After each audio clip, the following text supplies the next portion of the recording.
আমার আম্মা জান হযরতে ফাতেমা, ও ভাইয়ানেরা আমার, হযরতে ফাতেমা হুজুর আমার বর্ণনা করতে লেগেছেন। আমার আব্বা জান দিন দুনিয়ার বাদশাহ হাবিবুল্লাহকে লক্ষ্য করে দেখলাম গো, আমার নবী পাকের নূরের চক্ষু মুবারকে পানি নাই। ও নবীর উম্মত উম্মতিরা, পক্ষান্তরে যখন আমার হাবিব আমার আব্বা জানকে দেখেছি, উম্মতের কথা যখন একবার মাথায় ঢুকে যায়, আমার আব্বা জান কখনো বা 2 দিন 3 দিন পর্যন্ত হুজরা মুবারকের ভেতরে নিজেকে এক জায়গায় দরওয়াজা লাগিয়ে দিয়ে আব্বা জান এত কান্না কাঁদেন, এত রোনা জারি করেন যে আমার আব্বা জানের চোখ মুবারক থেকে পানি গড়িয়ে গড়িয়ে আল্লাহর জমিনটা ভিজে যায়। আমি ফাতেমা লক্ষ্য করে দেখেছি, আমার আব্বা জান নিজের ব্যথায় কখনো চোখ থেকে পানি ফেলেন না, নিজের কষ্টে একবার উফ আওয়াজটুকুও করলেন না।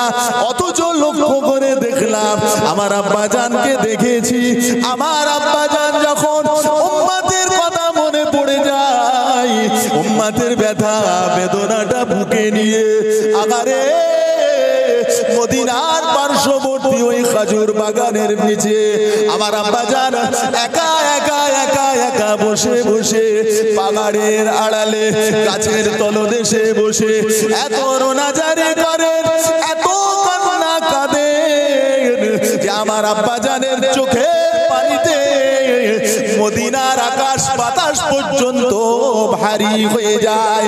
আমার আব্বা উম্মতের ব্যথায় এতটা ব্যথিত, কিন্তু নিজের জন্য কখনো রোনা জারি করেন না। আপনি ইমাম হাসান ইমাম হুসাইন জানেন, শুনেছেন, কিন্তু প্রকৃত ইমাম হাসান আর হুসাইন কি বোঝেন না।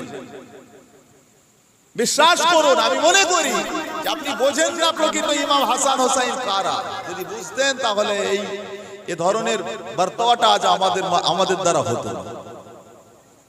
আপনি কি জানেন কারবালার ময়দানে ইয়াজিদ যখন আমার ইমাম হুসাইনকে শহীদ করার জন্য তৈরি হয়েছিল, ইয়াজিদের পক্ষরা, আমার ইমাম বারবার তাদেরকে বলেছিল যে দেখ, তোদের হাত দ্বারা আহলে বাইতে রাসূলের যেন খুন না হয়, তোদের হাতে যেন নবীর খানদানের রক্ত না লেগে যায়। আমি ইমাম হুসাইন সেজন্য তোদেরকে বারবার করে বলছি, তোরা সাবধান হয়ে যা। বিশ্বাস কর, তোরা আমার সাথী সঙ্গীদেরকে শহীদ করেছিস, আমি হুসাইন তখনো পর্যন্ত তোদেরকে আমি ওয়ার্নিং দিয়ে যাচ্ছি, কারণ তোরা যদি আমি হুসাইন পর্যন্ত তোরা চলে আসিস, আমি হুসাইন আর পারবো না, কারণ কিয়ামতের ময়দানটা এত কঠিন হয়ে যাবে। ওই দিনেতে সর্বপ্রথম যখন হিসাবের জন্য আল্লাহর কাছে সবাই দাঁড় করানো হবে সকলকে, হযরতে ফাতেমাতুজ জাহরা রাদিয়াল্লাহু তাআলা আনহা হুজুরকে যখন ওঠানো হবেন, কিতাবে লিখেছেন আমার মা ফাতেমা এক হাতে রক্ত আর এক হাতে বিষের পাত্র উভয়টাকে নিয়ে দাঁড়িয়ে যাবেন আল্লাহ পাকের সামনে। আল্লাহ, আমি ফাতেমার হিসাব তো নেবেন আপনি, তবে সর্বপ্রথম মনে রাখেন আমি ফাতেমা জান্নাতে ততক্ষণ পর্যন্ত যাব না যতক্ষণ না পর্যন্ত এই রক্ত মাখা জামা আর এই বিষের পাত্র এ দুটোর ফয়সালা আমি ফাতেমা করতে পারছি। আল্লাহ, আগে বলতে হবে আমার হাসান আমার হুসাইনের কি অপরাধটা ছিল। আল্লাহ, এদের বিচার না হওয়া পর্যন্ত আমি ফাতেমা জান্নাতে যাব না।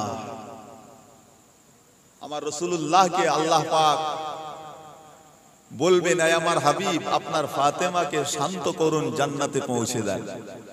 নবী আমার দয়ার নবী রাহমাতুল লিল আলামিন হযরতে ফাতেমা হুজুরকে গিয়ে বলবেন, বেটি ফাতেমা, আমি তোমার আব্বা জান তো, আজ কিয়ামতের ময়দান আল্লাহ পাক চূড়ান্ত ফয়সালা করবেন। ফামান ইয়ামাল মিসকালা যাররাতিন খায়রান ইয়ারা ওয়া মান ইয়ামাল মিসকালা যাররাতিন শাররান ইয়ারা। যাররা যাররা পরিমাপের হিসাব আজকে আমার মালিকের কাছে হবে। ও মা ফাতেমা, তুমি চিন্তা করছো কেন? আমি তোমার আব্বা বলছি, আজকের দিনে আমার হাসান হুসাইনের হিসাবও ঠিক হবে। আল্লাহ পাক হুকুম করবেন, আয় আমার হাবিব আপনার বেটি ফাতেমাকে বলুন জান্নাতে চলে যাক, সাথে করে ইমাম হাসান আর হুসাইন দুজনকেই যেন নিয়ে চলে যায়। সুবহানাল্লাহ বলেন। হযরত ইমাম হাসান হুসাইনকে ডাক দেওয়া হবে, যাও তোমার আম্মাজানকে সাথে করে নিয়ে জান্নাতে চলে যাও। যখন জান্নাতের দিকে নিয়ে যাওয়া হবে, আমার ইমাম হাসান ও হুসাইন দাঁড়িয়ে গিয়ে আল্লাহর কাছে প্রশ্ন করবেন, ইয়া আল্লাহ, আমি হাসান হুসাইন জান্নাতে যাব না, ওয়ামান খালফানা, আমরা এভাবেই তো জান্নাতে যেতে চাইছি না। তাহলে আল্লাহ পৃথিবীর বুকে আমাদের যারা মুহিব্বিন ছিল, আমাদেরকে যারা ভালোবাসতো, আমাদের জন্য যারা রক্ত দিয়েছে, যারা শ্রম দিয়েছে, যারা অর্থ দিয়েছে, আমাদের ভালোবাসায় যারা সবকিছু ত্যাগ করেছে, আল্লাহ তাদেরকে ছেড়ে দিয়ে আমি হাসান হোসাইন আমরাও জান্নাতে যেতে চাই না। সুবহানাল্লাহ। আমার আল্লাহ পাকের হুকুম হবে, হাবিব আপনার হাসান হোসাইনকে বলুন এই ময়দানে মাহাশারে হাসরের ময়দানেতে তাদের মুহিব্বিন যারা আছে তাদেরকে নিয়ে যেন আমার জান্নাতে চলে যায়। এটা জোরে বলবেন না? আজ যদি সচ্চা ইমাম হোসাইনের আশেক হয়ে বসে থাকেন, আমি মনে করি কিয়ামতের ময়দানে ইমাম হোসাইনের সাথে ইনশাআল্লাহ জান্নাতের দিকে পৌঁছে যাব।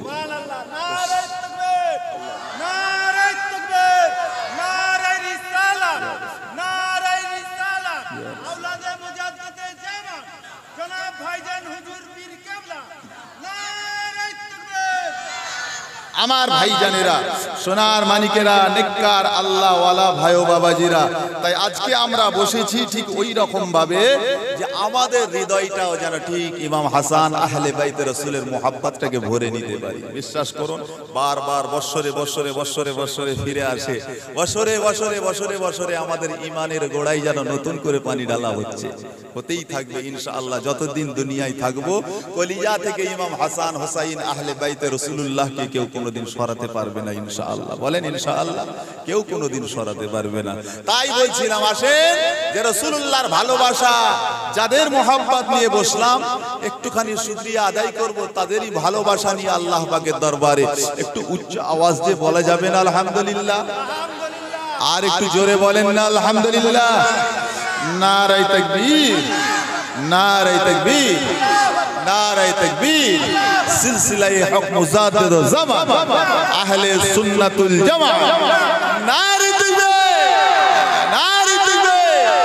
আলহামদুলিল্লাহ। সাথে সাথে লক্ষ কোটি দরুদের নজরানা সরকারে দো আলাম সৈয়দুল মুরসালিন শফিয়ে মুজনবিন সৈয়দুল কওনাইন আমিনার লাল মদিনার দুলাল হাবিবিনা নবিয়িনা ওয়া রাসূলিনা জনাবে মুহাম্মদুর রাসূলুল্লাহ, সকলে বলুন সাল্লাল্লাহু আলাইহি ওয়াসাল্লামের প্রতি, জানাকে আজ থেকে ১৫০০ বছর পূর্বে আমার আল্লাহ পাক এই পৃথিবীর বুকে শ্রেষ্ঠ এবং শেষ রাসূল করে পাঠিয়েছিলেন, জানারই কারণে উম্মতে মুহাম্মাদি তথা আমাদের কিসমত আর ইজ্জতটাকে আল্লাহ এত বড় করেছে।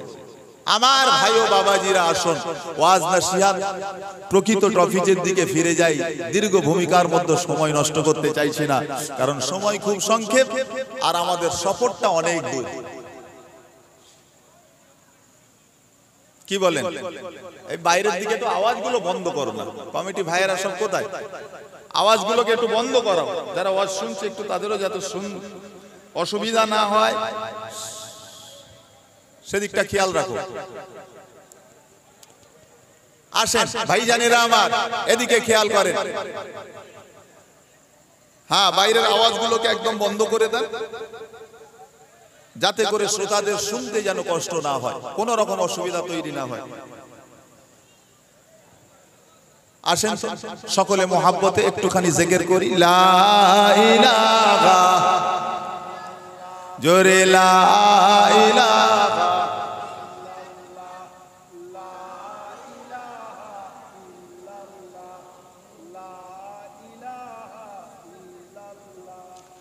লা ইলাহা ইল্লাল্লাহু মুহাম্মাদুর রাসূলুল্লাহ, আল্লাহুম্মা সাল্লি আলা মাওলানা মুহাম্মদ ওয়া আলা আলি সাইয়্যিদিনা মাওলানা মুহাম্মদ সাল্লাল্লাহু আলাইহি ওয়াসাল্লাম। আমার ভাই ও বাবাজিরা আসেন এদিকে, ওই জায়গা থেকে ভিড়টাকে একটু কমিয়ে দেন। আসেন যারা এদিকে আসেন, এদিকে দেখেন। এখন কথা হলো, আসেন এদিকে দেখেন, আপনারা এদিকে, ওদিকে যা পারে হচ্ছে ওরা দেখে নেবে। এখন কথা হচ্ছে ভাই, আজকে আমরা বসলাম, মূলত আমাদের জলসার উদ্দেশ্য হলো আহলে বাইতে রাসূলুল্লাহ বা মুহাব্বতে রাসূলুল্লাহ বা মুহাব্বতে আহলে বাইত। এখন কথা হচ্ছে, প্রশ্ন আমাদের মাঝে থাকলে থাকতেও পারে যে ভালোবাসবো আল্লাহকে, মুহাব্বত আল্লাহকে করব, রাসূলকে করব, কিন্তু আহলে বাইত বা নবীর বংশকে ভালো কেন বাসতে হবে? প্রশ্ন আমাদের মাঝে থাকতে পারে যে আল্লাহকে ভালোবাসবো, আল্লাহর হাবিবকে মুহাব্বত করব, কিন্তু নবী বংশকে ভালোবাসতে হবে, এটাই বা কেন? এটাই বা শরীয়তের দৃষ্টি থেকে কি আছে?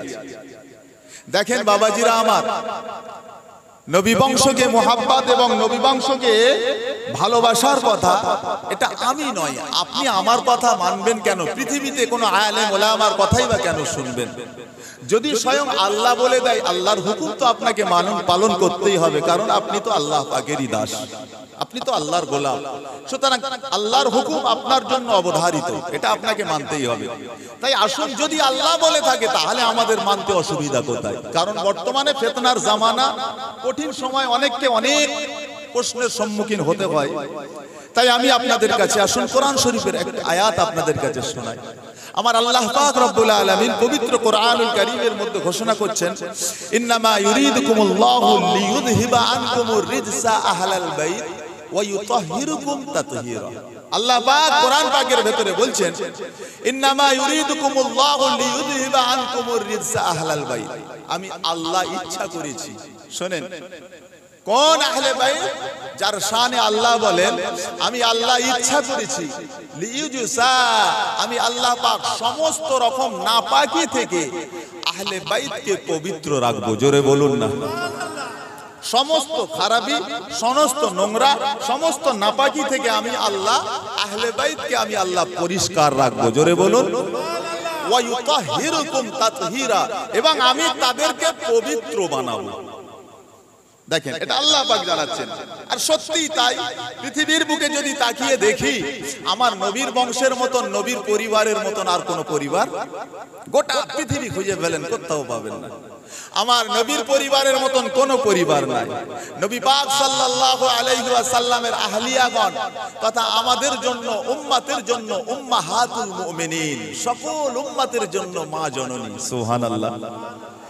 আচ্ছা, নবী পাক সাল্লাল্লাহু আলাইহি ওয়াসাল্লামের তিনার কন্যাগণ, তার সঙ্গে কারো তুলনা করা কি যাবে? হযরতে ফাতেমাতুজ জাহরা রাদিয়াল্লাহু তাআলা আনহা, যার শানে আল্লাহ পাক সার্টিফিকেট দিয়েই জানিয়ে দিলেন যে শোনো, আমার ফাতেমা সাইয়্যিদাতুন নিসাই আহলিল জান্নাহ, জান্নাতি যুবতীদের সর্দারিনী। জোরে বলুন না সুবহানাল্লাহ। অন্যান্য দিকে তাকিয়ে দেখুন, আমার নবী পাকের সাল্লাল্লাহু আলাইহি ওয়াসাল্লামের কন্যার সাথে বিবাহ দিয়েছেন হযরত ওসমান রাদিয়াল্লাহু তাআলা আনহু। বিবাহ হয়েছে হযরত ওসমানের সাথে। আল্লাহ পাক হযরত ওসমানের সম্মানটাকে আরো বাড়িয়ে বললেন, আমার ওসমান হলো জিন্নুরাইন, দুটো নূরের অধিকারী। জোরে বলুন সুবহানাল্লাহ। তাহলে আমার রাসূলুল্লাহর পরিবারের সঙ্গে কারো পরিবারের সঙ্গে তুলনা করা যাবে না। সত্যি আল্লাহ পাক এনাকে সব দিক থেকে আল্লাহ এনাদেরকে পবিত্র বানিয়ে দিয়েছেন। তাই দ্বিতীয় জায়গায় এসে আল্লাহ রাব্বুল আলামিন কোরআন শরীফের ভেতরে আবার অন্যান্য জায়গায় ঘোষণা করে বলছেন, কুল্লা সালুকুম আজরান ইল্লাল মাওয়াদ্দাতাল কুরবা। আয় আমার হাবিব, আপনি বলুন, আপনার উম্মত উম্মতিদেরকে বলুন, লা আসআলুকুম আজরা, আমি কোনো আজরান চাই না, আমি তোমাদের কাছ থেকে কোনো পারিশ্রমিক চাইছি না। কিসের? কোনো উজরাত চাইছি না। কিসের উজরাত? নবী কি আমাদের জন্য কম করেছেন? কম করেছেন ভাই? আপনি জানেন ঘটনা, আপনারা শুনেছেন, তায়েফের ময়দানে আমার রাসূল পাক সাল্লাল্লাহু আলাইহি ওয়াসাল্লামকে এই উম্মত এত কষ্ট দিয়েছিল যে আমার রাসূল পাকের মুবারক শরীরটা ফেটে খুন মুবারক গড়িয়ে গড়িয়ে গড়িয়ে গড়িয়ে আল্লাহ আপনার হুজুরের জুতা মোবারক পর্যন্ত চলে গিয়েছিল। কিতাব সাক্ষী দেয় হুজুরের খুন মোবারকে পায়ের সঙ্গে জুতা জড়িয়ে গিয়েছে, এত কষ্ট দিয়েছে। কি গো, ঘটনা শোনেন নাই? এত কষ্ট পেয়েছেন আমার রাসূল। হযরতে ফাতেমা রাদিয়াল্লাহু তাআলা আনহা আমার রাসূল পাকের মুবারক শরীরটাকে যখন পরিষ্কার করছেন, হযরতে ফাতেমা হুজুরের চোখ থেকে পানি গড়িয়ে যাচ্ছে। আল্লাহ, এত কষ্ট দিয়েছে আল্লাহ তোমার হাবিবকে, এই উম্মাহ চোখ থেকে পানি টপ টপ টপ টপ করে গড়িয়ে যাচ্ছে। আর হুজুর বলেন, আমি তাকিয়ে দেখলাম আমার আব্বাজান তথা হাবিবুল্লাহর চোখ থেকে এতটুকু পানিও গড়াচ্ছে না, বা একবার উফ বলে এই আওয়াজটুকুও করেন নাই। আপনি বলেন, কষ্ট হয়েছে, শরীর কেটে গেছে, ওই কাটা জায়গায় যদি কেউ একটু ডেটল দিয়ে বরিফ করে দেয় কত কষ্ট হয় না? কত কষ্ট হয়। হুজুর বলছেন, আমি যখন ওই জায়গাটা পরিষ্কার করে দিচ্ছি আমার আব্বাজানকে দেখলাম একবার উফ বলে এই শব্দটুকুও করেন নাই, চোখ থেকে পানিও গড়াচ্ছে না। আল্লাহ, কোন নবী! আমার মা জান হযরতে ফাতেমা, ও ভাইয়ানেরা আমার, হযরতে ফাতেমা হুজুর আমার বর্ণনা করতে লেগেছেন। আমার আব্বা জান দিন দুনিয়ার বাদশাহ হাবিবুল্লাহকে লক্ষ্য করে দেখলাম গো, আমার নবী পাকের নূরের চক্ষু মুবারকে পানি নাই। ও নবীর উম্মত উম্মতিরা, পক্ষান্তরে যখন আমার হাবিব আমার আব্বা জানকে দেখেছি, উম্মতের কথা যখন একবার মাথায় ঢুকে যায়, আমার আব্বা জান কখনো বা 2 দিন 3 দিন পর্যন্ত হুজরা মুবারকের ভেতরে নিজেকে এক জায়গায় দরওয়াজা লাগিয়ে দিয়ে আব্বা জান এত কান্না কাঁদেন, এত রোনা জারি করেন যে আমার আব্বা জানের চোখ মুবারক থেকে পানি গড়িয়ে গড়িয়ে আল্লাহর জমিনটা ভিজে যায়। আমি ফাতেমা লক্ষ্য করে দেখেছি, আমার আব্বা জান নিজের ব্যথায় কখনো চোখ থেকে পানি ফেলেন না, নিজের কষ্টে একবার উফ আওয়াজটুকুও করলেন না। অথচ লক্ষ্য করে দেখলাম আমার আব্বা জানকে দেখেছি, আমার আব্বা জান যখন উম্মতের কথা মনে পড়ে যায়, উম্মতের ব্যথা বেদনাটা বুকে নিয়ে আগারে মদিনার পার্শ্ববর্তী ওই খাজুর বাগানের নিচে আমার আব্বা জান একা একা একা একা বসে বসে পাহাড়ের আড়ালে গাছের তলদেশে বসে এত রোনাজারি করেন, এত কান্না কাঁদেন যে আমার আব্বা জানের চোখে পানিতে মদিনার আকাশ বাতাস পর্যন্ত ভারী হয়ে যায়। আমার আব্বা উম্মতের ব্যথায় এতটা ব্যথিত, কিন্তু নিজের জন্য কখনো রোনা জারি করেন নাই। ও মুসলমান বাবাজিরা আমার, ও আমার সোনা মানিকেরা, সেই নবী উম্মতকে কতটা ভালোবাসতেন যে নবী উম্মতের জন্য আল্লাহ পাকের কাছে রোনা জারি করতেন। আমার আল্লাহ পাক আমার উম্মত উম্মতিদের কি হবে যে নবী আমার আজও মদিনা মুনাওয়ারায় রওজা মুবারকে উম্মতের কথা নিয়ে কাঁদেন। আল্লাহ পাক আমার উম্মতের কি হবে? ও মুসলমান বাবাজিরা আমার, ও আমার সোনা মানিকেরা, সেই হাবিবুল্লাহ যিনি কখনো নিজের ব্যথায় কাঁদলেন না, উম্মতের ব্যথায় ব্যথিত হয়ে গেলেন। বলুন না আমার নবী পাকের উম্মত উম্মতিরা বিনিময়ে আমার নবী কি কখনো আমাদের কাছ থেকে কিছু চেয়েছে নাকি? কোনদিন চেয়েছে? আমি নবী তোমাদের জন্য মার খেয়েছি গো, ও আমার উম্মতেরা আমাকে তোমাদের ইনকাম থেকে একটা অংশ দিতে হবে, কোনদিন বলেছে? নবী কোনদিন বলেছে ও আমার উম্মতেরা আমি তোমাদের জন্য কষ্ট করেছি, সুতরাং তোমাদের কিছু আর্থিক, তোমাদের কিছু বাকি অন্যান্য কিছু ভাবেই সহযোগিতা আমাকে এইটা দিতে হবে? কোনদিন পারিশ্রমিক চেয়েছেন নবী? কোন উজরাত চাই না। রাসূল বললেন, এটা আল্লাহ শিখিয়ে দিচ্ছেন নবীকে। কি শিখাচ্ছেন? আমার হাবিব আপনি বলুন, লা আসআলুকুম আজরা, আমি আপনাদের কাছ থেকে, আমার উম্মতেরা, আমি তোমাদের কাছ থেকে কোনো উজরাত চাইছি না, কোনো উজরাত আমি নেব না, দরকার নাই।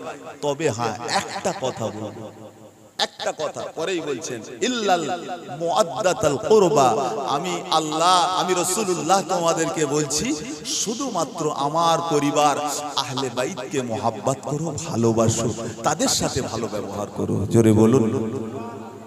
কে বলছেন এটা? আল্লাহ কোরআন শরীফের ভেতরে ঘোষণা করছেন। তাহলে এই আহলে বাইতের ভালোবাসা মুহাব্বতের কথা শিখিয়ে দিলেন কে?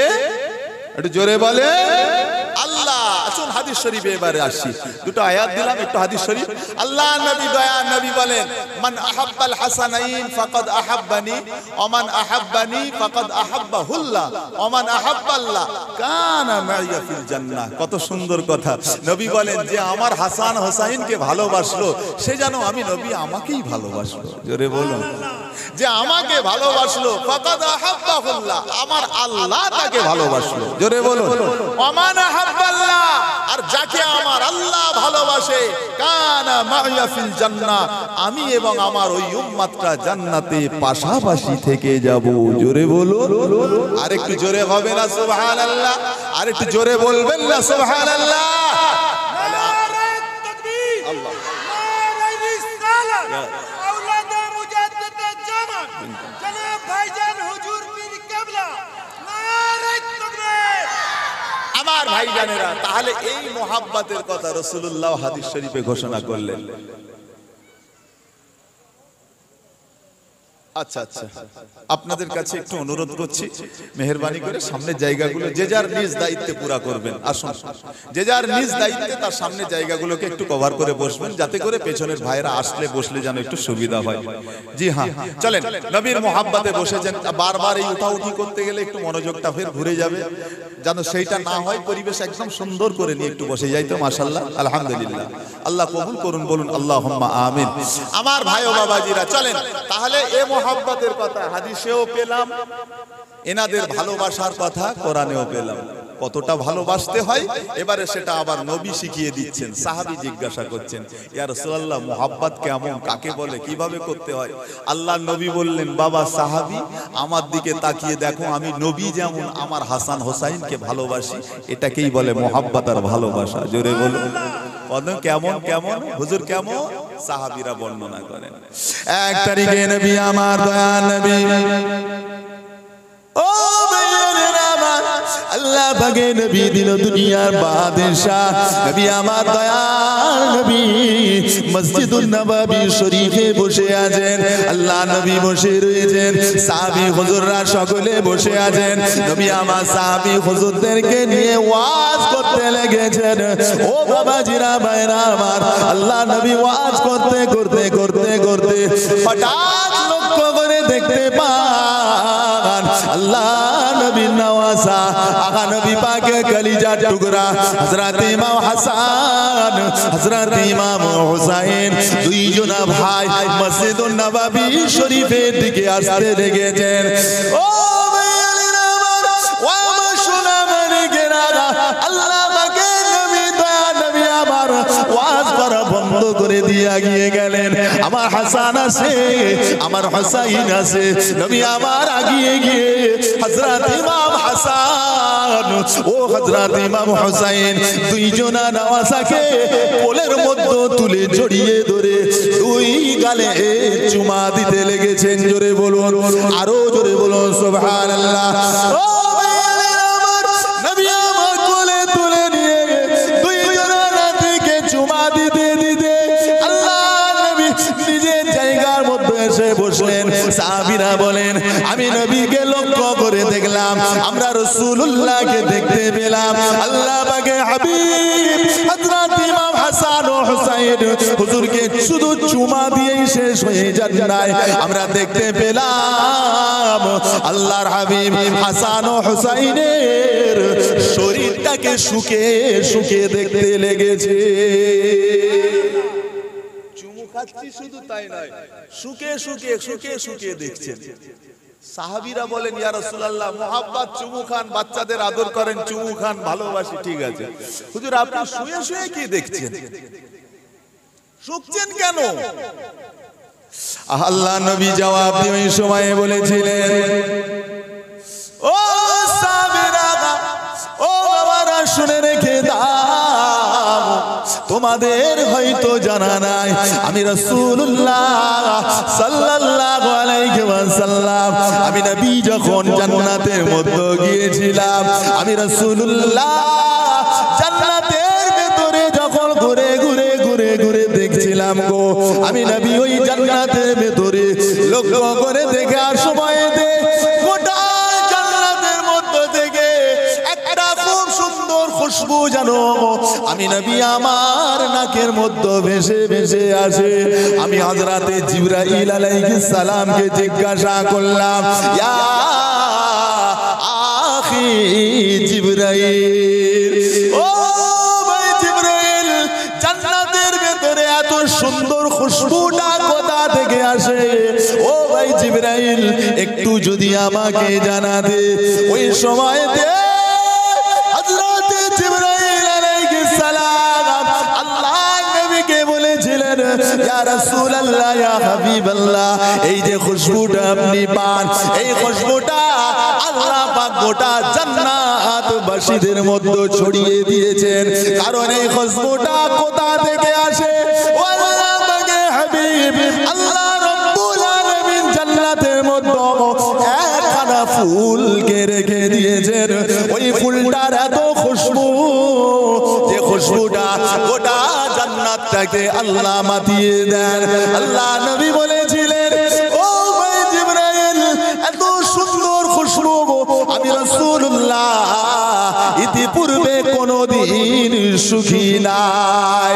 ও আমার সাহাবীরা, ও আমার সাহাবীরা শুনে রেখে দাও, আমি রাসূলুল্লাহ আমার ইমাম হাসান ও আমার ইমাম হুসাইন দুইজনা নওয়াসা, দুইজনা নাতিকে যখন আমি আমার কোলের মধ্যে তুলে রেখে, বিশ্বাস করো হুমা রাইহানাতান ফিল জান্নাত, আমি নবী যেন দেখি আমার হাসান ও হুসাইনের শরীর থেকে আল্লাহ পাক ওই জান্নাতের খুশবুটা জারি করেছে।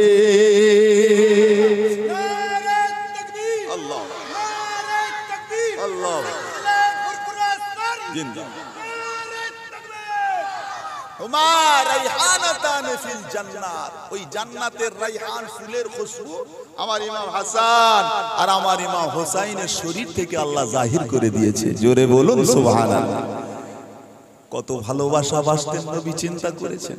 আমরা তো ভালোবাসি, চুমা খাই, নবী ভালোবাসে সুখে সুখে পর্যন্ত দেখে। সেই ইমাম হাসান ও হুসাইন আমার ভাই ও বাবাজিরা, শুধু আহলে বাইতে রাসূলুল্লাহর মুহাব্বতের কথাটুকু তো বললে হবে না, আমাকে আরো দূর যেতে হবে, কারবালা পর্যন্ত, ঠিক না ভুল?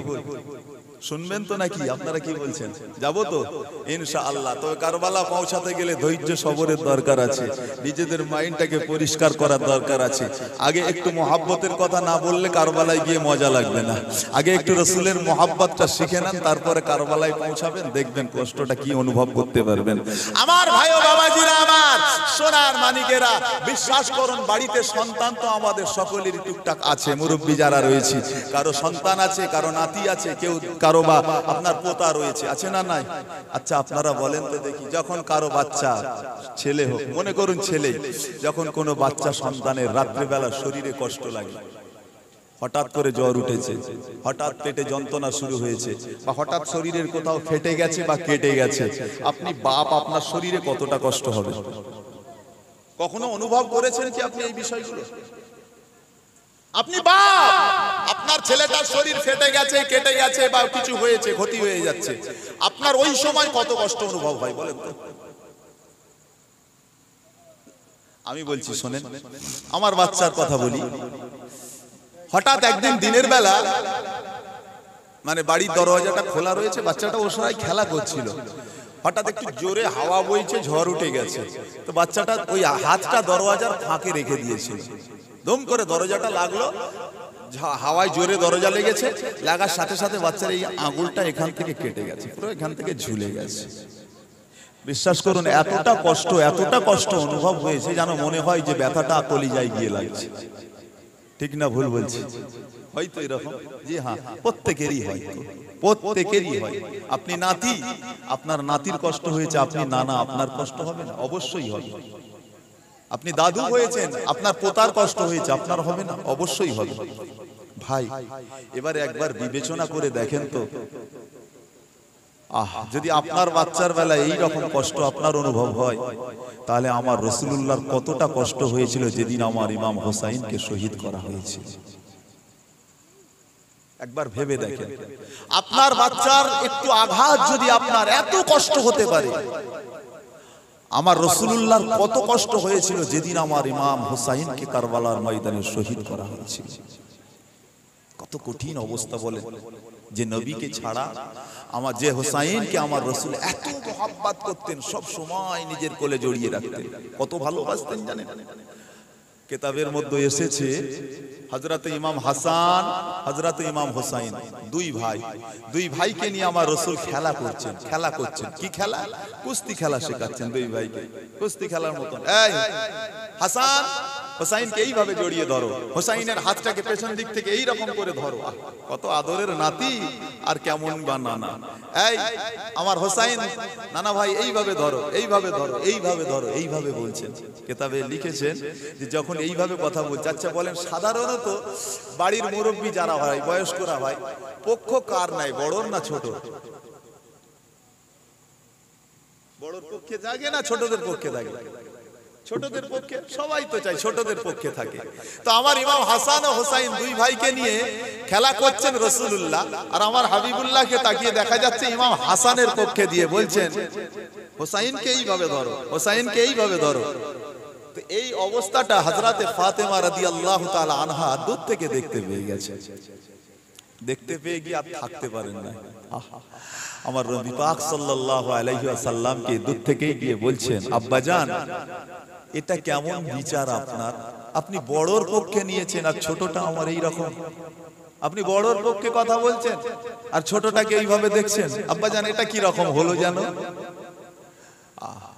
আমার রাসূলুল্লাহ ওই সময় জবাব দিয়ে কি বলছে জানেন? শোনেন, আমার নবী জবাব দিয়ে বলছে, ও বেটি ফাতেমা, তুমি আমি রাসূলুল্লাহর পক্ষটা দেখতে পেলে, তাই না? তুমি কি জানো আমি নবী আমার হাসানের পক্ষে রয়েছি, আর আমার হোসাইনের পক্ষে জিবরাইল আলাইহিস সালাম দাঁড়িয়ে আছে। জোরে বলুন না, আর একটু জোরে হবে না? আমার হাসানের পক্ষে আমি রাসূলুল্লাহ, আর আমার ইমাম হোসাইনের পক্ষে জিবরাইল আলাইহিস সালাম। আর একজনের পক্ষে নবীদের সরদার, অপরজনের পক্ষে ফেরেশতাদের সরদার। জোরে বলুন, আল্লাহ কি মাকাম দিয়েছেন আমার ইমাম হাসান হোসাইনকে। সেই ঘর এত ইজ্জত সম্মান আহলে বাইতে রাসূলের দিয়েছেন। আমি শুধু এই বর্ণনা করতে গেলে অনেক সময় চলে যাবে, আমি জাস্ট সংক্ষেপে বলছি। হযরতে ওমর রাদিয়াল্লাহু তাআলা আনহুর সময়েতে, শুনেন, হযরতে ওমর রাদিয়াল্লাহু তাআলা আনহু হুজুরের সময়েতে একবার মদিনা শরীফে পানি বন্ধ হয়ে গেছে, পানি হচ্ছে না। সবাই গিয়েছে, হযরতে ওমর হুজুরকে গিয়ে বলছেন, ভাই একটু দোয়া করেন না, আল্লাহ যেন পানি দেয়, পানি হচ্ছে না, হুজুর একটু দোয়া করে দেন। হযরতে ওমর হুজুর বললেন, সবাইকে দাঁড় করিয়ে দিলেন, চলো সবাই দাঁড়িয়ে যাও, দোয়া হবে। এই দাঁড় করিয়ে দিয়ে হযরতে ওমর হুজুর সোজা চলে গেছেন কোথায়?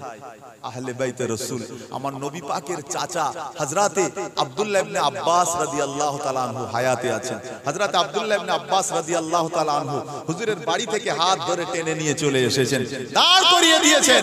সবাই দাঁড়িয়ে পড়েছে, দাঁড়াও দোয়া হবে।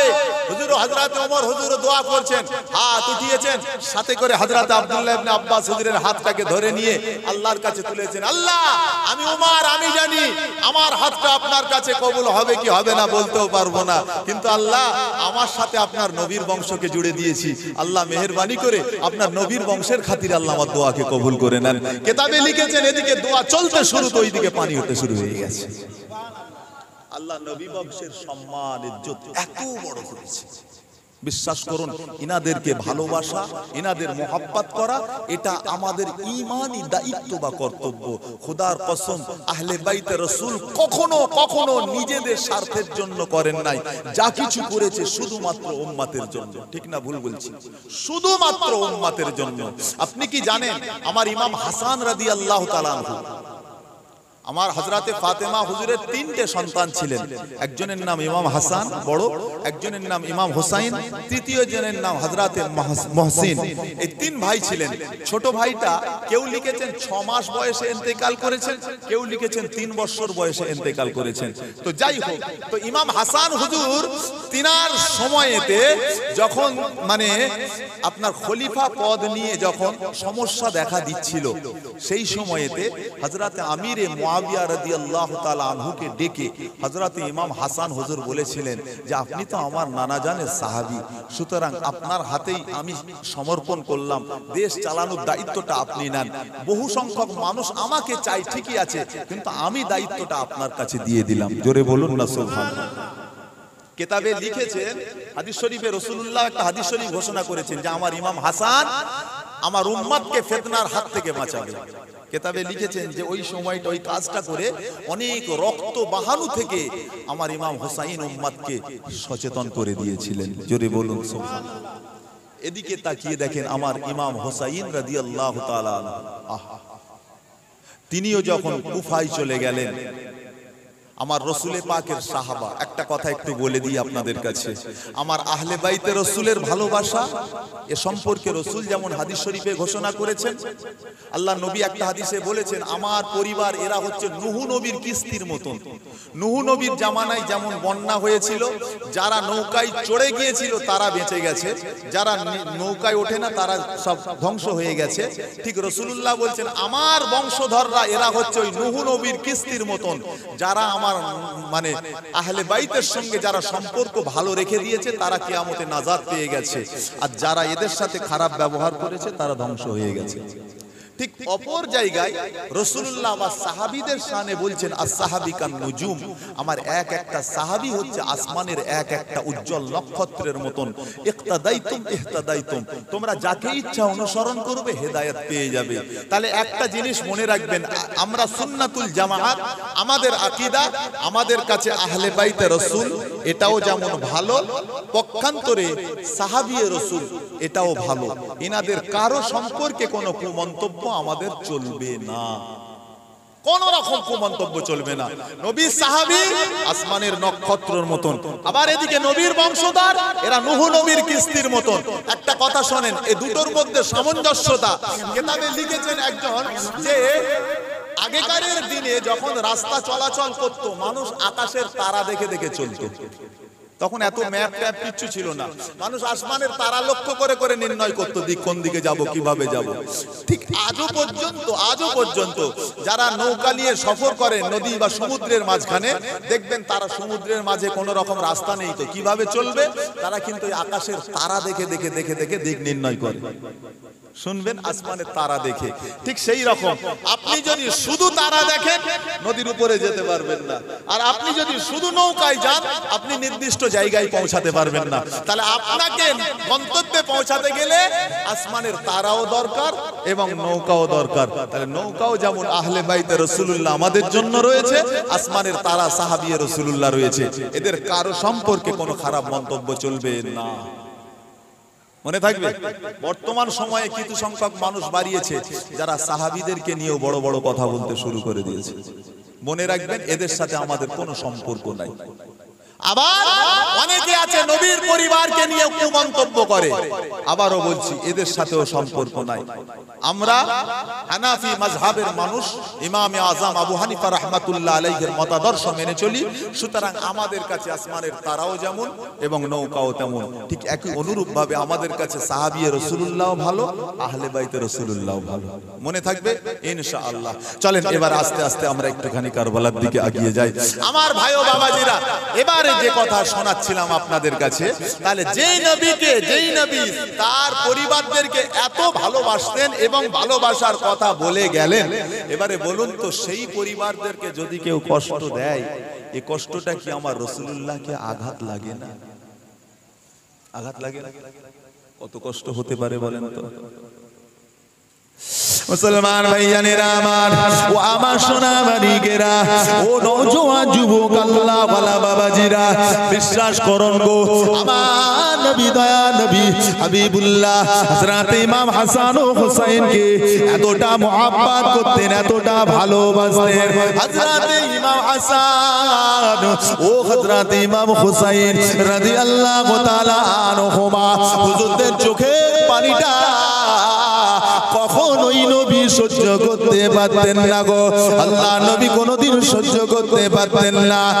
ও ভাইয়েরা আমার, ও আমার সোনা মানিকেরা, সেই হযরত ইমাম হুসাইনকে যখন কারবালার ময়দানেতে শহীদ করে দেওয়া হয়েছিল, ও ভাইজানেরা, আল্লাহ নবী সহধর্মিনী উম্মাহাতুল মুমিনিন হুজুর স্বপ্ন দেখতে লেগেছেন। আমি স্বপ্ন দেখতে লাগলাম, আল্লাহ নবী জানো দুপুর বেলাতে নবী আমার দয়ার নবীর চেহারা মুবারকটা বড় পেরেশান অবস্থায় রয়েছে। আল্লাহ নবীর মুবারক চুলগুলো বিক্ষিপ্ত অবস্থাতে রয়েছে, হুজুরের চেহারায় রক্তের চিহ্ন লেগে আছে, গায়ে কাদামাটি মাখা রয়েছে। আমি জিজ্ঞাসা করলাম, ইয়া রাসূলুল্লাহ, ইয়া হাবিবাল্লাহ, হুজুর গো আপনার এই অবস্থা কেন?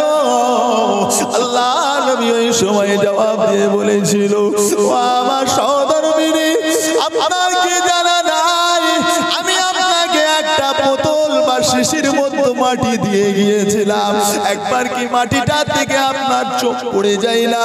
ওই দিকে তাকিয়ে দেখুন, সঙ্গে সঙ্গে মাটিটার দিকে তাকিয়ে দেখেন, ওই শিশিতে দেওয়া মাটিটা লাল আকার ধারণ করে নিয়েছে। ও আমার সহধর্মিনী, ও উম্মাত জননী, শুনে রেখে দাও, আজ সেই কঠিন দিন আমি রাসূলুল্লাহ এই মাত্র কারবালার ময়দান থেকে আসছি, আমি লক্ষ্য করে দেখলাম আমার ওই উম্মাতেরা এক শ্রেণীর জালিম উম্মাত আমার কলিজার টুকরা হযরত ইমাম হুসাইনকে নির্মম ভাবে হত্যা করেছে। তারা এত শহীদ করে দিল এমন ভাবে, আমি রাসূলুল্লাহ আমার বড় কষ্ট লাগলো। ওরা কি একবারও ভাবলো না দুনিয়ার জমিনেতে সামান্য অর্থ, সামান্য সম্পদের জন্য, সামান্য কিছু সাম্রাজ্যের জন্য আমার বংশধরের সাথে এরকম আচরণটা ওরা করে গেল? ওদের কি একটিবার মনে হয় না কিয়ামতের ময়দানে আমি রাসূলুল্লাহ আমার সামনে কিভাবে দাঁড়াবে?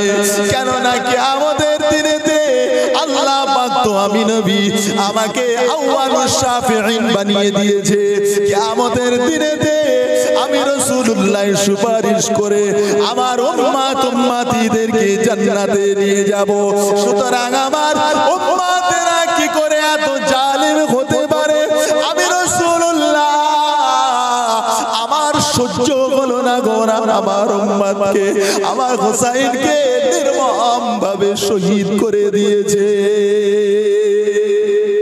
নবী বলেন, ঝরঝর করে কাঁদছেন। হুজুরের গোটা শরীরটা, হুজুরের গোটা চেহারার দিকে তাকিয়ে মনে হচ্ছে গোটা শরীরে রক্ত ছিটা ছিটা লেগে রয়েছে, মাথার শরীরগুলোই যেন মাটি লেগে আছে এবং গোটা শরীরটা পেরেশান অবস্থায় দেখে মনে হচ্ছে একটাই কারণ, আমার হোসাইন আর নাই গো, আমার হোসাইনকে শহীদ করে দিয়েছে। কে করলো? নবী বললেন, আমার উম্মতেরই একটা দল, অন্য কেউ নয়, আমার উম্মতেরই এক দল। ও ভাইজান, কি মনে হয়? আপনার তো ঘটনা জানা আছে, শুনেছেন, তবু একটু স্মরণ করিয়ে দিই। বিশ্বাস করুন, যে ইয়াজিদ বাহিনী আমার ইমামকে শহীদ করেছিল, ওই ইয়াজিদ বাহিনী ওদের ভেতরেও টুপিওয়ালা ছিল, দাড়িওয়ালা ছিল, নামাজি ছিল, মৌলানা ছিল, মুফতি ছিল। আবারও বলি, আমার ইমাম হুসাইনের এই দিকেও যখন নামাজ হচ্ছে, ওরা ওই দিকে জামাত করে নামাজ পড়েছে। ওরা নামাজ পড়েও আমার ইমামের উপরে হত্যা করেছে, ইমামকে শহীদ করে দিয়েছে। আর এদিকেও নামাজ হয়েছে। নামাজের ভেতরে তফাৎ আছে না নাই? কি বুঝলে? নামাজের ভেতরে ফারাক আছে। সাহাবীরা নামাজ পড়েছেন। ও মিয়া, নামাজ পড়ে শুধু কপাল কালো করে ফেললেই হবে না। সাহাবীরা নামাজ পড়েছেন, হযরত ইমাম হাসান হোসাইন সামনে দৌড়াচ্ছেন। কারো কলিজায় এতটুকু সাহস হয় না যে দাবড়ি মেরে বলবো যাও বাইরে চলে যাও। কারো কলিজায় এ সাহসটা হয় না। আমাদের মসজিদে হয় না? বাচ্চা ছেলে দুটো যদি একবার চিৎকার করে দেখবেন, একবার পেছন দিক থেকে কত নামাজি বেরিয়ে যায়, যাও বাইরে যাও। 2 ঘা 4 ঘা দিয়েও হয়তো দেখা গেল কাঁদতে কাঁদতে ঘরে চলে গেছে। খবরদার, বাচ্চাদেরকে প্রহার করবেন না। রাসূলুল্লাহর নির্দেশ। আল্লাহ নবী বলেছেন, যেই মসজিদে পেছনের দিক থেকে বাচ্চাদের আওয়াজ আসে না, মনে রাখবে ওই গ্রামের ভবিষ্যৎ খারাপ, ওই এলাকার ভবিষ্যৎ খারাপ। অবশ্যই যেন বাচ্চারা মসজিদে আসে। আপনারা নিয়ে যাবেন, হাতে ধরে হাতে ধরে হাতে ধরে নিয়ে যাবেন। আমার ভাই জানেরা, আল্লাহ নবী মহব্বত করতেন। আমার ইমাম হাসান হোসাইন দৌড়াচ্ছে, সাহাবীরা নামাজ পড়ছেন। কারো ক্ষমতা নেই একবার বলবেন যাও বাইরে চলে যাও। না না না, আমার ইমাম হাসান হোসাইনের এই অবস্থাটা যখন সাহাবীদের সামনে দৌড়াতেন, রাসূলুল্লাহ সাহাবীরা বলতেন যে আমাদের ইবাদতটা যেন আরো মজা লাগছে। জোরে বলুন না, কেন কেন কেন নামাজের সামনে দৌড়াচ্ছে, ইবাদতে মজা? জি হ্যাঁ, সাহাবীরা বর্ণনা করতেন যে শোনেন, আমরা যখন নামাজে বসতাম, আত্তাহিয়াতে বসে গেছি, আল্লাহুম্মা সাল্লি আলা মুহাম্মাদ, বলেন না, দরুদ শরীফ পড়ছে, আল্লাহুম্মা সাল্লি আলা মুহাম্মাদ, সঙ্গে সঙ্গে সামনে দেখতে পাচ্ছে রাসূলুল্লাহ বসে রয়েছে। জোরে বলুন না, আমরা সামনে দেখছি আর মিলিয়ে নিচ্ছি। ওয়া আলা আলে মুহাম্মাদ, এই আলে মুহাম্মাদ কারা? আমার ইমাম হাসান, আমার ইমাম হুসাইন। যখনই বলছি ওয়া আলা আলে মুহাম্মাদ, তারা বলছেন আমরা দেখতে পাচ্ছি, ওই তো বসে রয়েছে। সুবহানাল্লাহ। সুতরাং আমাদের জন্য নামাজ আরো আসান হয়ে যেত যখন ইমাম হাসান হোসাইন থাকতো। জোরে বলুন। তাদের সাথে কেউ কোনোদিন কোন রকম ভাবে এত মোহাব্বত রাসূলুল্লাহ করতেন। নামাজে বসেছেন, নামাজে রাসূল, আপনারা ঘটনা জানেন, নবী সেজদায় চলে গেছেন, ইমাম হোসাইন পিঠের উপরে বসে পড়েছে। ঘটনা শুনেন নাই? ইমাম হোসাইন পিঠে চলে গেছেন। বলুন তো দেখি এবারে নামাজে যাচ্ছে কতক্ষণ সেজদায় থাকবে? একটা লিমিট রয়েছে, 3 বার 5 বার 7 বার সুবহান রাব্বিয়াল আলা বলে তো উঠতে হবে, তাই নয় কি? 3 বার 5 বার 7 বার বলবেন, উঠবেন। কিন্তু রাসূল দেখা যাচ্ছে ইমাম হোসাইনের মানে হুজুর যখন পিঠের উপরে বসে আছেন, নবী সেজদা থেকে মাথা তোলেন না। আরে একটা সেজদা হলো, দ্বিতীয় সেজদা থেকে মাথাটা তো উঠবে, রাসূল মাথা উঠাচ্ছেন না। কেন বলেন? আপনারা তো শুনেছেন ঘটনা। কেন? যদি মাথা তুলি আমার ইমাম হোসাইন পড়ে যাবে। আহা, আমার হোসাইন পড়ে গেলে হোসাইনকে আঘাত লাগবে, আমার হোসাইনকে কষ্ট হবে, তাই আমি নবী সেজদা থেকে মাথা তুলবো না। চলেন আপনাকে বলে দিই, শোনেন, নামাজ সম্পর্কে আপনারা সবাই জানেন যে নামাজ হচ্ছে আল্লাহ পাকের একেবারে নিকটে পৌঁছে দেয়। আসসালাতু মিরাজুল মুমিনিন বলা হয়েছে। তাহলে নামাজ যেটা আল্লাহর নিকটে চলে যায়, তাহলে আমাদের নামাজ আর নবীর নামাজের মধ্যে তফাৎ আছে না নাই? সাহাবীদের নামাজের মধ্যে কোন রকম ভাবে তুলনা করারও জায়গা নেই, ঠিক না ভুল বলছি? করাই যাবে না। সেই রাসূলুল্লাহর নামাজ, সেই নবী পাকের নামাজে পিঠের উপরে চলে গেছেন হযরত ইমাম হোসাইন, অথচ নবী নামাজে সেজদায়। কিতাবে এসেছে বান্দা যখন সেজদায় যায় একেবারে আল্লাহর কাছে পৌঁছে যায়, আল্লাহর নৈকট্য লাভ করে। মানে বান্দার কপালের তলায় আল্লাহ পাকের কুদরতি পা লুকিয়ে থাকে। সুবহানাল্লাহ। তাহলে আল্লাহর একেবারে কাছে পৌঁছে গেছেন কে? আল্লাহ এবং হাবিব আল্লাহ দুজনে যখন একেবারে কাছাকাছি চলে গেছেন, তার মাঝখানে আর কারো কোনো রকম ভাবে খেয়াল আসতে পারে কি? কোনো কিছুই তো আসার কথা নয়। তথাপি দেখা যাচ্ছে ইমাম হোসাইন পিঠের উপরে, কিন্তু রাসূল মাথা তুলছেন না। আচ্ছা এবারে বলবেন আপনারা, নামাজের ভেতরে যদি অন্য কারো খেয়াল আসে নামাজটা কেমন হয়? কেমন হবে? আমার নবী সেজদায়, খুব ভালো করে বোঝেন, আমার নবী সেজদায় মাথা তুলছেন না, কারণ তুললেই হোসাইন পড়ে যাবে। তাহলে আমার রাসূলুল্লাহর খেয়ালটা নামাজের দিকে আছে না পিঠে হোসাইনের দিকে আছে? কি বলেন? খেয়াল, নবীর খেয়াল কি নামাজের দিকে আছে না আমার হোসাইনের দিকে? সুবহান রাব্বিয়াল আলা। এখনো তো হোসাইন নাবে না, ঠিক না ভুল? এখনো তো নাবে না। 3 বার হয়ে গেল, কই আমার হোসাইন তো এখনো নামছে না। 7 বার হয়ে গেল, আমার হোসাইন তো নাবে না। আল্লাহ বলেন হাবিব হোসাইন যতক্ষণ না নামছে আপনি চুপ করে ওইভাবে ওই অবস্থাতেই থাকেন, আপনাকেও আপনি সেজদা থেকে মাথা তুলতে হবে না। জোরে বলুন না সুবহানাল্লাহ। হোসাইন হুজুর নামবেন, রাসূল মাথা তুললেন, আল্লাহ ওই অবস্থাতেই নামাজ হয়ে গেল, সালাম ফিরালেন, চলে আসলেন, নামাজ কমপ্লিট হয়ে গেছে। জোরে বলুন না সুবহানাল্লাহ। নামাজকে দহরানোরও দরকার নাই, ঘোরানোরও কোনো প্রয়োজন নাই, নামাজ কমপ্লিট। কোন হোসাইন চিন্তা করে, কোন আহলে বাইত, কাদের ভালোবাসার কথা বলা হয়? যেনারা নামাজের ভেতরে থাকলেও নামাজ ভঙ্গ হয় না, কিন্তু এক শ্রেণীর ইমান চোর বাড়িয়েছে, ইমান চোর, যারা বলে যে নামাজের ভেতরে সাধারণত দূরের কথা নবীর খেয়ালও আসা যাবে না, আসলে নাকি নামাজ চলে যায়। তাহলে আমি তাকে বলতে চাই, যদি নবীর খেয়াল আসলে তোমার কাছে নামাজ না থাকে, তাহলে বলো এই ফতোয়ায় আমার ইমাম হোসাইন যখন পিঠে ছিল নবীর খেয়াল কোথায় ছিল? খবরদার, এই সমস্ত ফিতনা থেকে সাবধানে থাকবেন, খুব সচেতন। ফিতনাবাজ অনেক সমাজে বাড়িয়ে গিয়েছে, সূক্ষ্ম সূক্ষ্ম ভাবে আপনাকে, আপনি তো ভাববেন সত্যি তো তাই। আমার ভাইজানেরা, সোনার চাঁদ সোনার মানিকেরা, নেককার আল্লাহ ওয়ালা ভাই ও বাবাজিরা আমার, সেই হযরত ইমাম হোসাইনকে মোহাব্বত করব, যাকে আমার রাসূলুল্লাহ এত ভালোবাসতেন, এতটা মোহাব্বত করতেন। একবার দরুদ শরীফ আল্লাহুম্মা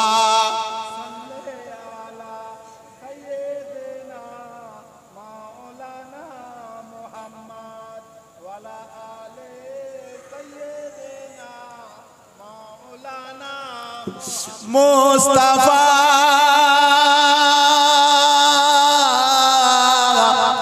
মুস্তাফা কা ঘরানা সালামত রহে, মুস্তাফা কা ঘরানা সালামত রহে।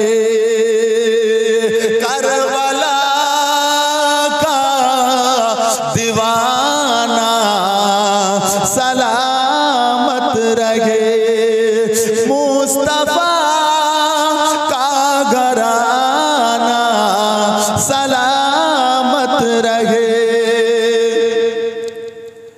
पल रही है जगह में ये दोनों जगह, पल रही है जगह में ये दोनों जगह। ओ सखी आस्ताना सलामत रहे, ओ सखी आस्ताना सलामत रहे। मुस्तफा का दीवाना सलामत रहे, करबला का दीवाना सलामत रहे। मुनखिरैन बोले मुझको कभी कब्र में, मुनखिरैन बोले मुझे कब्र में। मुस्तफा का दीवाना सलामत रहे, मुस्तफा का घराना सलामत रहे। हुसैनी का दीवाना सलामत रहे। अल्लाहुम्मा सल्ली अला मौलाना मुहम्मद वाला आले सैयदना मौलाना मुहम्मद। আমার দিনদার ইমানদার ভাইরা, নেককার আল্লাহ ওয়ালা গনেরা, সোনার চাঁদ সোনার মানিক ভাই ও বাবাজিরা, এবারে আসুন, এবারে হযরত ইমাম হোসাইন, যে আহলে বাইতের মোহাব্বত এতক্ষণ আপনাদের কাছে বললাম, সেই আহলে বাইত যাকে আমার রাসূলুল্লাহ এত ভালোবাসতেন। এবারে বলেন, তাকে যখন কারবালার ময়দানে শহীদ করা হচ্ছে, আমার নবীর অন্তরটা সে সময় কেমন হয়েছে? আমার ইমাম কোনদিনের জন্য চাইনি যুদ্ধ হোক। আপনি কি জানেন ঘটনা, যখন এজিদ ক্ষমতায় বসলো, বসেই আইন জারি করে দিল। এজিদ ভালো করেই জানতো যে এই মুহূর্তে এজিদের যদি সব থেকে বড় শত্রু হতে হয় তো ইমাম হোসাইন রয়েছে, কারণ ইমাম হোসাইনের পক্ষে একদল মানুষ তারা রয়েছে যারা ইমাম হোসাইনকে ভালোবাসে। সুতরাং ওরা কখনো আমি এজিদকে মেনে নেবে না। কেন? কারণটা হলো এটাই যে এজিদের কিছু খারাপ চরিত্র ছিল। এজিদ আপনারা জানেন অধিকাংশই ওলামায়ে কেরাম এবং ইতিহাসের বই খুললেই দেখতে পাবেন যে এজিদের গুণ কিছু খারাপ চরিত্র। তার ভেতরে একটা ছিল এজিদ মদখোর ছিল, মদ পান করত। আপনারা জানেন এজিদ তার চরিত্র খারাপ ছিল, মহিলাদের সঙ্গে খারাপ ব্যবহার করত। এজিদের গুণ খারাপ ছিল যে এজিদ আপনার কি বলে জুয়া খেলতো, জুয়া বাজি ধরে ধরে জুয়া খেলতো। এই ধরনের কেতাবে 9টা ওর গুনে গুনে ওর চরিত্র খারাপ গুণ তুলে ধরা হয়েছে, 9টা। এই চরিত্র খারাপের কারণে এর এই অভ্যাসগুলোর জন্য আহলে বাইত রাসূলুল্লাহ তথা আমার ইমাম হোসাইন এজিদকে সাপোর্ট করেন।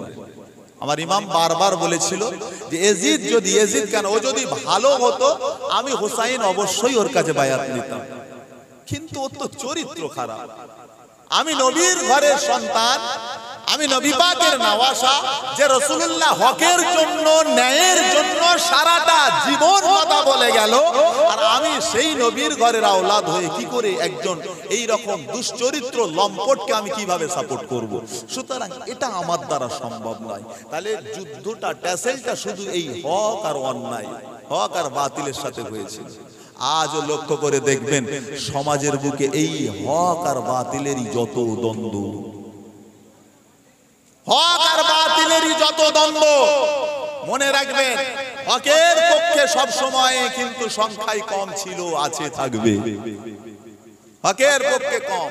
কারবালার ময়দানে আমার ইমাম হোসাইনের পক্ষে মোট টোটাল সব মিলিয়ে কেতাবে কেউ বলেছেন 72, কেউ বলেছেন 82 জন মানুষ ছিল, 82 জন। আর পক্ষান্তরে এজিদের পক্ষে ছিল 22,000 সৈন্য। কতজন? মানে মাথা পিছু 100 করেও পারিয়ে গেছে। 82 জন, ওদিকে দেখা যাচ্ছে 22,000। হকের সংখ্যাই কম। আপনি আবার অন্যান্য দিকে তাকিয়ে দেখেন না, যেখানেই লক্ষ্য করে দেখবেন হক যখনই এসেছে, আজও দুনিয়ার জমিনে তাকিয়ে দেখবেন, আপনি হকের আওয়াজ একা দেন, দেখবেন আপনার ফরে মানুষের সংখ্যা কম হবে। কিন্তু বাতিলের পক্ষে দেখবেন সব সময় হই হই হই হই চলছে। খুব সাবধান। তবে মনে রাখবেন বিজয় আল্লাহ হককেই দেবেন, আল্লাহ হকেরই জয় দেবেন। আপনি বাতিল যতই বাড়াবাড়ি করেন না কেন, আপনি বাতিলই থাকবেন। অকুল জাআল হক ওয়াজহাকাল বাতিল, অবশ্যই হক প্রতিষ্ঠিত হবে এবং বাতিল দূরীভূত হবে ইনশাআল্লাহ।